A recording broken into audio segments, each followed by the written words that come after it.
Hello, my name is Sonu Kumar. मेरा नाम सोनू कुमार है और मैं आपके सामने एक वीडियो लाया हूँ जिसके माध्यम से आप आसानी से प्रखंड शिक्षा पदाधिकारी को आवेदन पत्र लिख सकते हैं। तो चलिए वीडियो को शुरू करते हैं। सबसे पहले जानते हैं कि प्रखंड शिक्षा पदाधिकारी होता कौन है। तो प्रखंड शिक्षा पदाधिकारी एक शिक्षा अधिकारी होता है जिसका काम उस प्रखंड के शिक्षा की व्यवस्था को सुचारू रूप से चलाना होता है। मीन्स अगर कोई प्रखंड है तो उसके अंतर्गत जितने भी प्राइमरी और माध्यमिक स्कूल आते हैं, विद्यालय आते हैं, उसकी जो देख रेख करना होता है, उसका मुख्य रूप से जो सरकारी कर्मचारी होते हैं उन्हें हम प्रखंड शिक्षा पदाधिकारी बोलते हैं। इनको अगर इंग्लिश में बोले तो इनको प्रखंड शिक्षा अधिकारी को ब्लॉक एजुकेशन ऑफिसर कहते हैं, जिसका शॉर्ट नेम बीईओ होता है। प्रखंड शिक्षा पदाधिकारी या बीईओ का चयन जो राज्य के द्वारा जो एग्जाम लोक सेवा आयोग का एग्जाम आयोजित की जाती है उसके द्वारा की जाती है। कुछ जगह पे प्रखंड पदाधिकारी का चुनाव प्रखंड शिक्षा पदाधिकारी का चुनाव पदोन्नति के आधार पर की जाती है। अगर किसी एजुकेशन सेक्टर में कोई है तो उसका अगर प्रमोशन मिलता है तो उसको बीईओ भी बनाया जा सकता है। अगर आपको प्रखंड शिक्षा पदाधिकारी के पास आवेदन लिखना है तो आपको सबसे पहले ये पता होना चाहिए कि उनका मुख्य काम क्या होता है। अगर आपको आवेदन लिखना है तो जो उनका काम होता है उसी के अंतर्गत आप आवेदन लिख सकते हैं। प्रखंड शिक्षा पदाधिकारी के जो मुख्य काम है वो इस प्रकार है। अपने प्रखंड के अंतर्गत आने वाले प्राथमिक और माध्यमिक सरकारी और प्राइवेट विद्यालयों का पर्यवेक्षण करना। जो उनके प्रखंड के अंतर्गत या ब्लॉक के अंतर्गत जो भी माध्यमिक सरकारी हो या प्राइवेट स्कूल हो उसका प्रखंड शिक्षा अधिकारी है वो जाकर उसका पर्यवेक्षण कर सकता है और देख सकता है कि वहाँ की व्यवस्था कैसी है, वहाँ बच्चों की फैसिलिटी कैसी है, वहाँ स्कूल की फैसिलिटी कैसी है, उसके अलावा बैठने की व्यवस्था कैसी है। ये सारे चीज़ें वो अगर प्रखंड शिक्षा पदाधिकारी चाहे तो वहाँ पे जाकर पर्यवेक्षण कर सकता है। जैसे अभी केंद्र सरकार के द्वारा शिक्षा के नीति में बदलाव हुआ है तो प्रखंड शिक्षा पदाधिकारी या बीओ होता है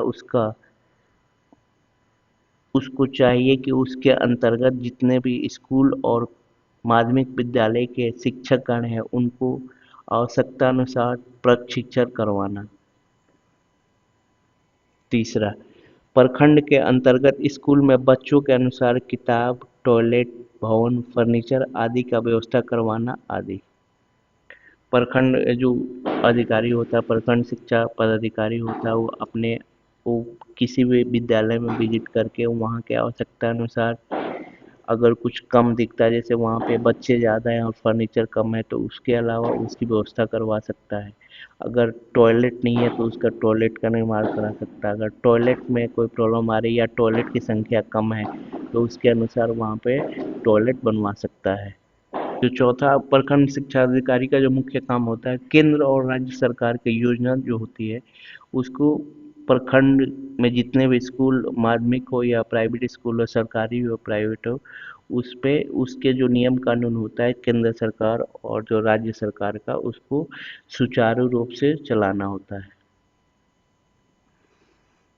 प्रखंड शिक्षा पदाधिकारी का जो मुख्य काम होता है उसके अलावा आप अगर आपको किसी कारणवश से अगर किसी स्कूल में पुस्तक की कमी है या शौचालय की कमी है या किसी विद्यालय में भवन की कमी है या भवन निर्माण के लिए तो आप प्रखंड शिक्षा पदाधिकारी को आवेदन लिख सकते हैं।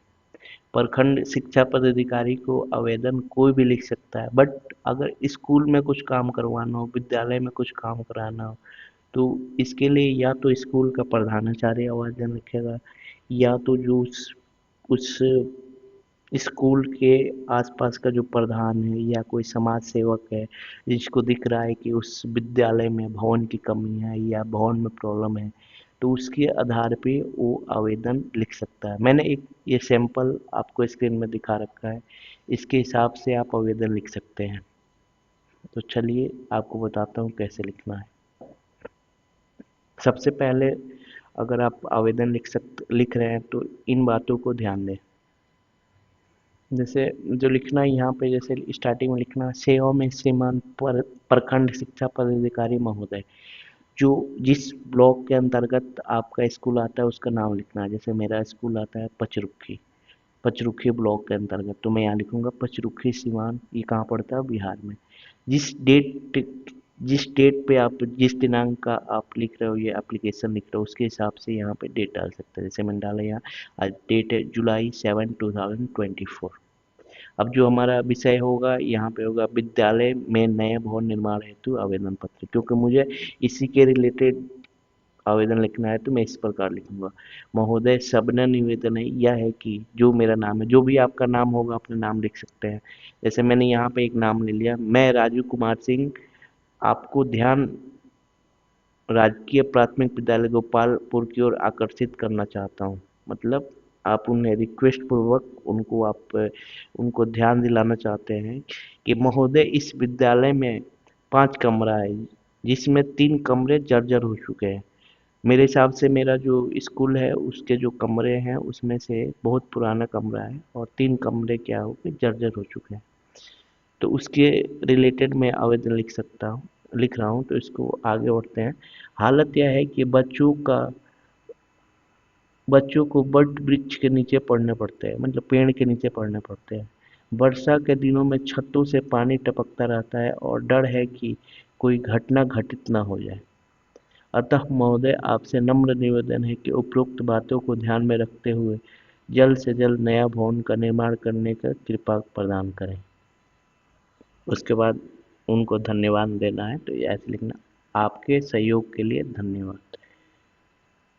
और जो आपका नाम है जैसे भवदीय राजू कुमार सिंह, और जो आपका काम है, जैसे मैं समाज सेवक हूँ तो यहाँ पे समाज सेवक लिख सकते हैं।